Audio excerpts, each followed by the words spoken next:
Say hi, Mrs. Butne. Hiya! Ito the world. Dali na, tara na.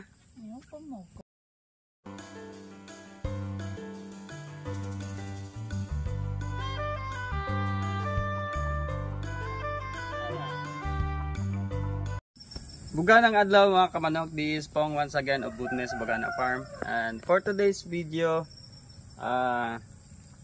mabilis lang ito na, so ipupunla natin yung aming nabiling dragon fruit cutting. So this is from AgriLife HB. So meron tayong tatlong varieties. So this will be our first seedlings here sa farm, and we are hoping to acquire more other varieties. So since this is for personal consumption, tig-isa or at least 1 or 2 cuttings lang muna yung aming i-acquire, kasi hindi naman ito pang commercial. So this is for personal consumption. So namili na lang kami ng mga varieties na tingin namin ay patok sa panlasa namin, lalo si Mrs. dahil she already loved dragon fruit. So we decided to acquire some of the cuttings. So our first 3 are this one, American Beauty, Townsend Pink, and this is Vietnam White. So all these are self-pollinating and self-fertile. So ibig sabihin, hindi namin kailangang i-cross-pollinate yung mga bulaklak for them to grow fruits. So tara, ipupunla na natin. Let's go! Una muna, itong Townsend Pink. So ayon sa mga experts na ano natin sa may YouTube, so mag-ano muna tayo ng stick para alalay sa sa ating punla, para hindi siya natutumba kasi mahaba yung cuttings. Then yan, so mababa lang yung ano niya, tapos itatali natin. So i-root, we will let them root muna to grow roots para bago natin sila ilipat.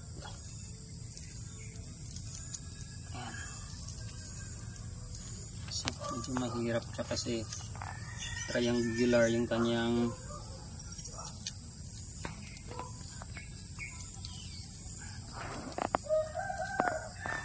para hindi siya masyadong nagagalaw. Buwaghag kasi yung lupa kaya hindi masyadong nag-ano.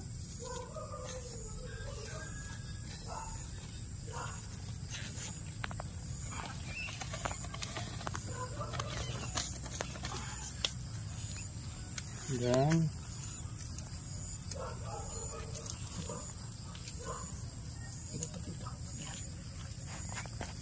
isa pa para hindi siya basta-basta matutumba.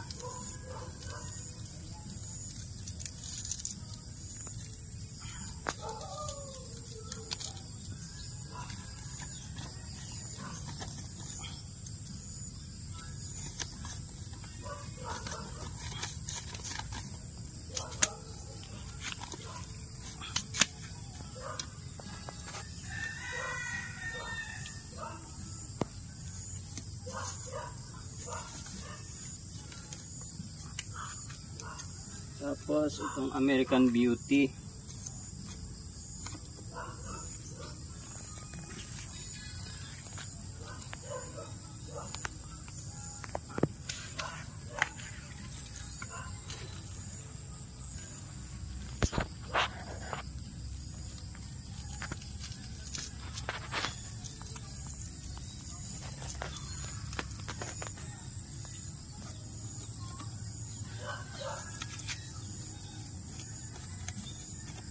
Okay.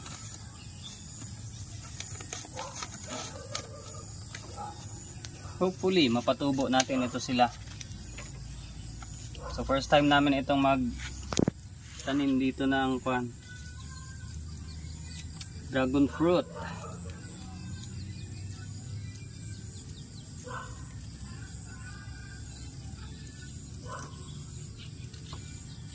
Ayan. And then lastly,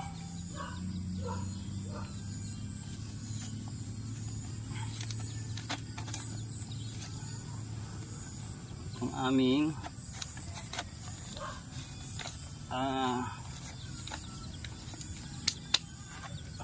Vietnamese white.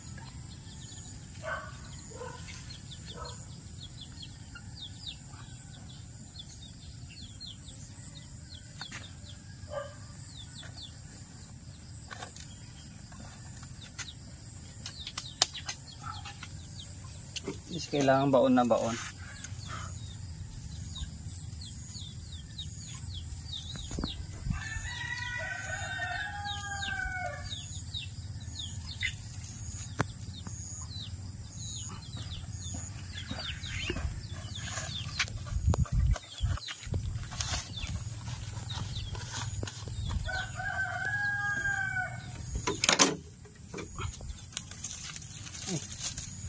Mali.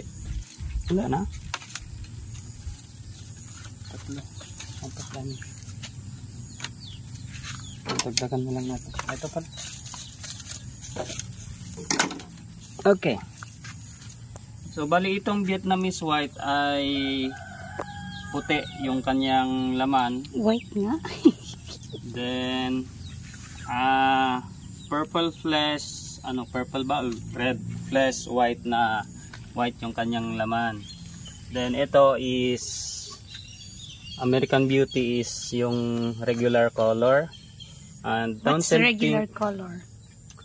yung parang reddish yung niya, yung kulay ng laman.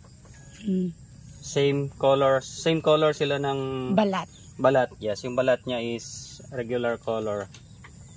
Pero matamis din daw ito. And this one is pinkish yung Laman? pinkish yung laman. Yes. Yung balat? Yung balat is halo. Hindi siya totally pinkish. I mean, hindi siya pinkish, hindi rin siya total red. Parang may green yung kanyang scales. So hopefully maging okay yung ating punla. Thank you.